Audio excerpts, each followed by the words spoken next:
Hey there fans in Comic Land, it's Leila here from the Comic Connection with this week's comic book reviews. First up, we've got Flashpoint number 5 of 5 by Jeff Johns and Andy Kubert. So in this final issue, we learn who the true villain of Flashpoint is, and an epic battle, or an epic final battle, ensues. So what do we learn about the new DCU from this issue? Well, we find out that there are 3 timelines, which will become one again and shape this new world that we're going into going forward. That there also will be some sort of cost for righting this wrong, which I guess we'll have to wait and see what that is. And some parts of the other timelines are not forgotten by some, and it could be interesting to see how this plays out. Overall, this was a great issue. Johns and Kubert masterfully close one chapter while beginning a new one.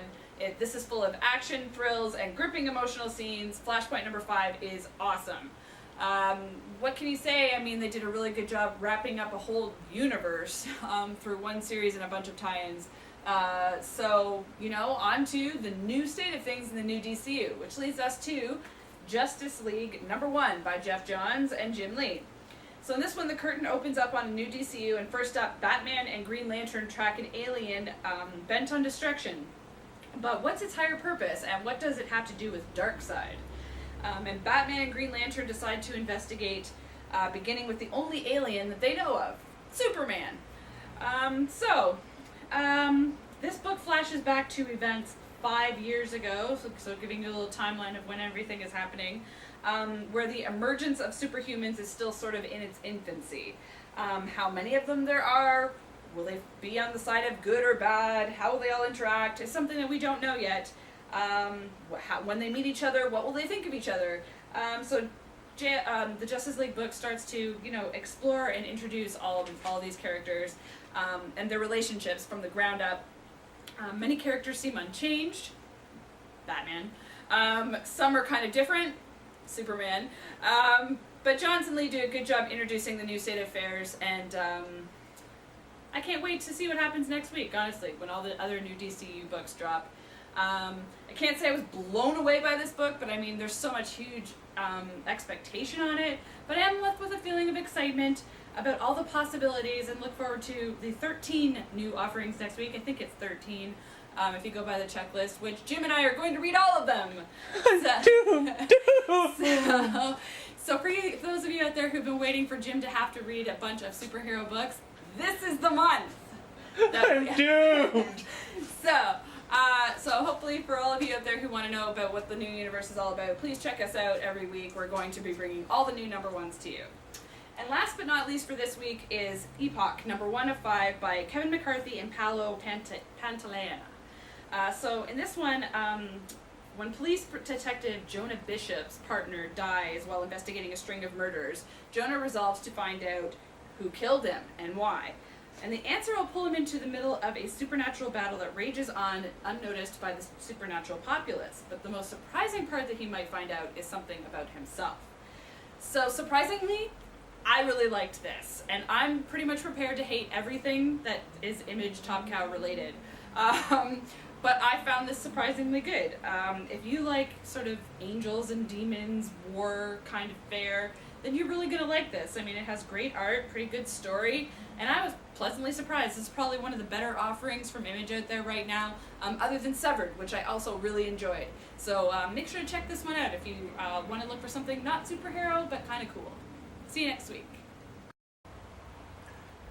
Hey folks, Jim here with this week's comic book reviews, and before I'm tortured horribly by superhero books next week, let's get to some alternative stuff, shall we? First up, we have Angel and Faith number 1, written by Christos Gage with art by Rebecca Isaacs. And in this one, after killing Giles at the end of Season 8, Angel needs to make amends for his ill-conceived deeds. Together with Faith, they search the Watcher files for chances to make amends for all they've done or might yet do. This is a breath of fresh air on the Angel front. After the terribleness of Angel After the Fall, which, by the way, there's a good little kick in the pants to that in this, which I thought was hilarious. This is a breath of fresh air for the whole entire series and really shows what an Angel book should be.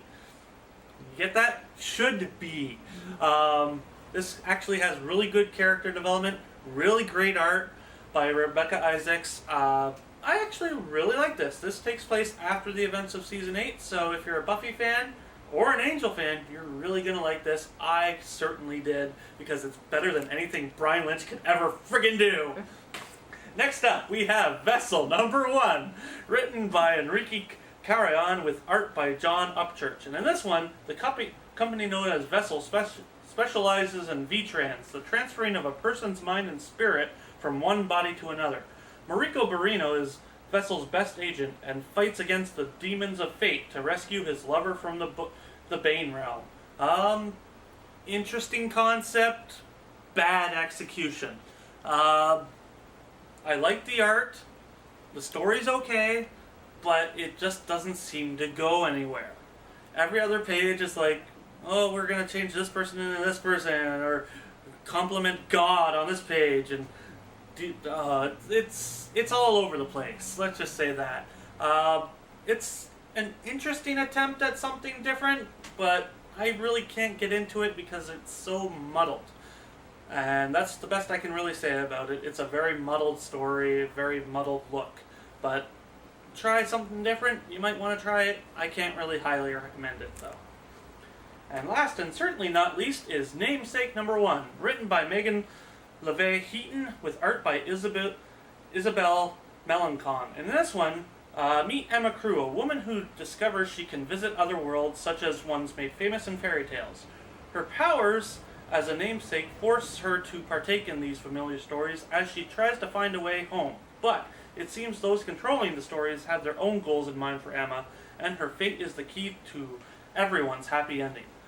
This is actually a really good collection of a webcomic called Namesake, and it's a gorgeous story.